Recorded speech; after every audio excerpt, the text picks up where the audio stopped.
Bismillahirrahmanirrahim. Assalamualaikum warahmatullahi wabarakatuh. Perkenalkan, nama saya Mutiara Nur Rahman dengan nomor induk mahasiswa 0584855505, Prodi Pendidikan Agama Islam Universitas Terbuka Purwokerto. Di sini saya akan mempresentasikan tugas 3 mengenai isu-isu kontemporer dalam pendidikan nasional dan keterkaitannya pada pilar-pilar pendidikan menurut Ki Hajar Dewantoro. Di sini kita pertama akan membahas mengenai makna pilar dalam pendidikan. Yang pertama, maknanya adalah sebagai pemandu arah, orientasi, nilai, dan tujuan. Yang kedua, maknanya sebagai penjaga keberlanjutan, konsistensi antar generasi. Dan yang terakhir, maknanya adalah sebagai penyeimbang dinamika, menjaga esensi di tengah perubahan. Tanpa pilar yang kokoh, pendidikan mudah teredukasi menjadi sekedar transfer informasi saja, bukan pembentuk manusia yang seutuhnya. Yang kedua, kita akan membahas mengenai prinsip dasar pendidikan yang dikemukakan oleh Ki Hajar Dewantoro. Yang pertama adalah Ingarso Sungtolodo, yang kedua Ingmat Yamangkun Karso, dan yang terakhir adalah Tutwuri Handayani. Yang pertama mengenai prinsip dasar yang menurut Ki Hajar Dewantara yakni Ingarso Sungtolodo, yakni di depan memberi teladan. Di sini dimaknai sebagai guru, sebagai model moral dan intelektual. Kemudian yang kedua Ingmat Yamangkun Karso, yang berarti di tengah membangun kehendak. Di sini guru sebagai fasilitator motivasi dan kreativitas. Dan yang terakhir yakni Tutwuri Handayani.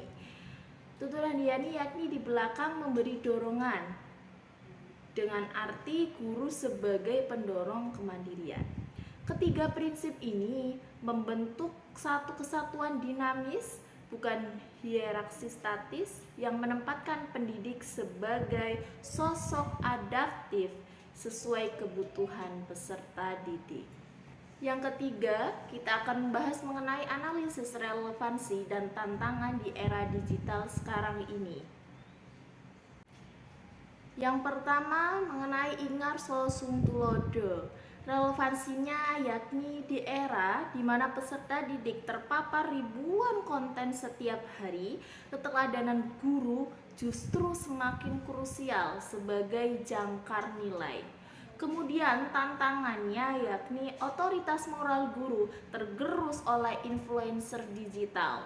Guru sulit menjadi teladan literasi digital jika kompetensi teknologinya tertinggal dan jarak fisik dalam pembelajaran daring memperlemah transmisi nilai melalui habitus dan perilaku nyata. Yang kedua yakni Ingmat Yamangkun Karso. Relevansinya yakni prinsip ini sangat selaras dengan paradigma student-centered learning dan pembelajaran berbasis proyek atau PBL yang marak di era digital sekarang ini. Tantangannya yakni algoritma platform digital justru mematikan karso atau kehendak kritis dengan menciptakan filter bubble.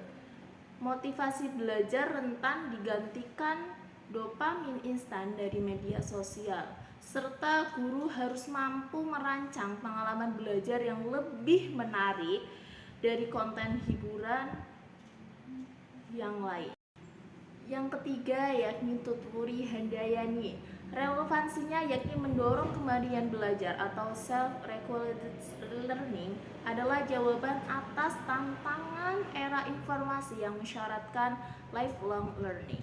Tantangannya yakni kemudahan akses informasi berpotensi menciptakan ilusi kemandirian, copy paste, dan bergantung pada AI. Tanpa bimbingan yang tepat, dorongan dari belakang bisa berarti guru kehilangan kontrol atas proses belajar dan karakter peserta didik. Sulit dibentuk dalam ruang daring yang minim dengan pengawasan. Poin yang ketiga, kita akan membahas mengenai refleksi pilar sebagai jawaban atas persoalan pendidikan digital. Teknologi mengubah cara belajar, tetapi tidak mengubah mengapa kita belajar. Sekian presentasi yang bisa saya sampaikan, kurang lebihnya mohon maaf. Wabillahi taufiq wal hidayah. Wassalamualaikum warahmatullahi wabarakatuh.